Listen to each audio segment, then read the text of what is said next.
అందరికీ నమస్కారం.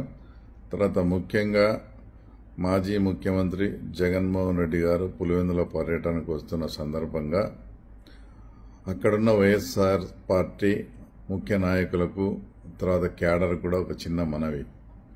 1978 నుంచి మీరు ఆ కుటుంబానికి కానీ జగన్మోహన్ రెడ్డికి కానీ విపరీతంగా మీరు సపోర్ట్ చేస్తూ రాష్ట్ర వ్యాప్తంగా ఎంత వ్యతిరేక గాలులు వీచినా కూడా పులివెందుల కాన్స్టిట్యున్సీలో దాదాపు 60,000 మెజార్టీతో కూడా ఇప్పుడు కూడా ఆయన గెలిపించడం జరిగింది.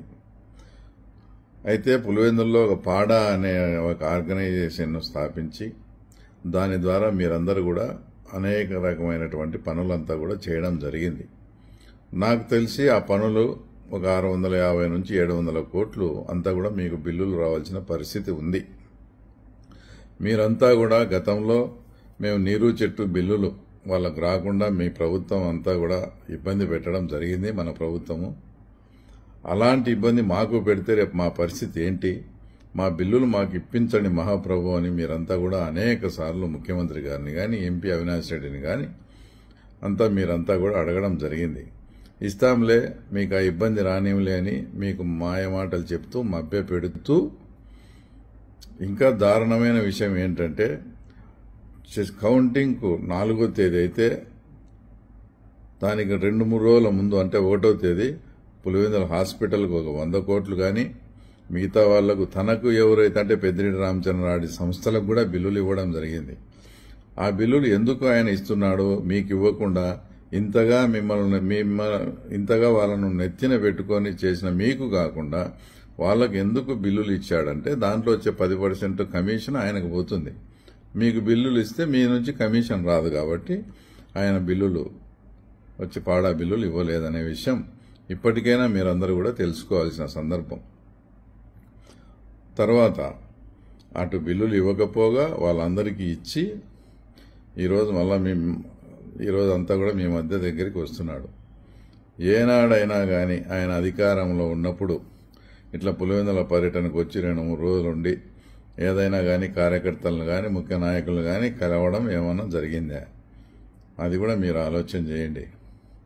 నిజంగా మీరు ఇంతగా సేవ చేసిన జగన్మోహన్ రెడ్డికి మీ మీద గన అభిమానము ఏదన్నా మీకు చేయాలనే చిత్తశుద్ధి ఉంటే ఆయన అక్రమంగా లక్షల కోట్లు సంపాదించినాడనే విషయం మీకు అందరికీ తెలుసు, నాకు తెలుసు, రాష్ట్ర ప్రజలకు తెలుసు.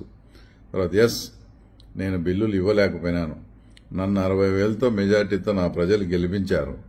నేను సంపాదించిన డబ్బులోంచి ఒక 600 కోట్లు కానీ 700 కోట్లు కానీ తర్వాత మీకు అందరికీ బిల్లులు పెండింగ్ ఉన్న వాళ్ళందరికీ ఇచ్చేసి మీ బిల్లులు ఎప్పుడు వస్తే అప్పుడు నాకు ఇవ్వండి అనే మాటన్నా మీరు స్పష్టంగా ఈరోజు హామీ తీసుకోండి.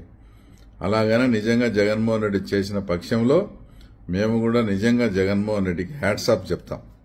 ఎందుకంటే నిన్ను నమ్ముకొని ప్రాణాలకు తెగించి ఇన్ని సంవత్సరాల నుంచి చేసే వాళ్లకు ఈరోజు నిజంగా నీ గవర్నమెంట్ వల్ల ఇబ్బంది పడినారంటే దానికి మీరే బాధ్యత వహించి ఆ బిల్లుల అమౌంట్ అంతా వాళ్ళకి ఇచ్చేసి ఎప్పుడు బిల్లు వస్తే అప్పుడు ఆ అమౌంట్ నేను తీసుకుంటానని మీరు చెప్పగలిగితే నిజంగా మీకు నిజంగా హ్యాట్స్ ఆఫ్. ఈరోజు జగన్మోహన్ రెడ్డి వస్తాడు కాబట్టి మా బిల్లుల పరిస్థితి ఏంటని తర్వాత మీరంతా కూడా నిలదీయాల్సిన అవసరం ఈరోజు వచ్చి ఉందా లేదా అని కూడా నేను మిమ్మల్ని అడుగుతా ఉన్నాను. ఏదైతే మీరు నీరు చెట్టు బిల్లులు కానీ మిగతా బిల్లులు కానీ మీ ప్రభుత్వంలో ఇబ్బంది పెట్టినట్టు మేము మిమ్మల్ని ఇబ్బంది పెట్టాలని ఎంతైనా కూడా మీరు పులివెందుల వాసులే, మిమ్మల్ని ఇబ్బంది పెట్టాలన్న ఆలోచన అయితే మాకు మాత్రం లేదు. ఏమంటే ఇది ముఖ్యమంత్రి గారి నిర్ణయం మీద ఆధారపడి ఉంటుంది కాబట్టి మేము ఆయన దృష్టికి తీసుకుపోయి తర్వాత మీకెవరికి ఇబ్బంది లేకుండా చూడాలనే తపన అయితే మాకుంది. ఇదైతే తప్పకుండా ముఖ్యమంత్రి దృష్టికి తీసుకుపోతాం. మీరు మాత్రం మా పరిస్థితి ఏంటని జగన్మోహన్ రెడ్డిని నిలదీయాల్సిన అవసరం అయితే ఉందని నేను భావిస్తూ సెలవు తీసుకుంటున్నాను. జై తెలుగుదేశం.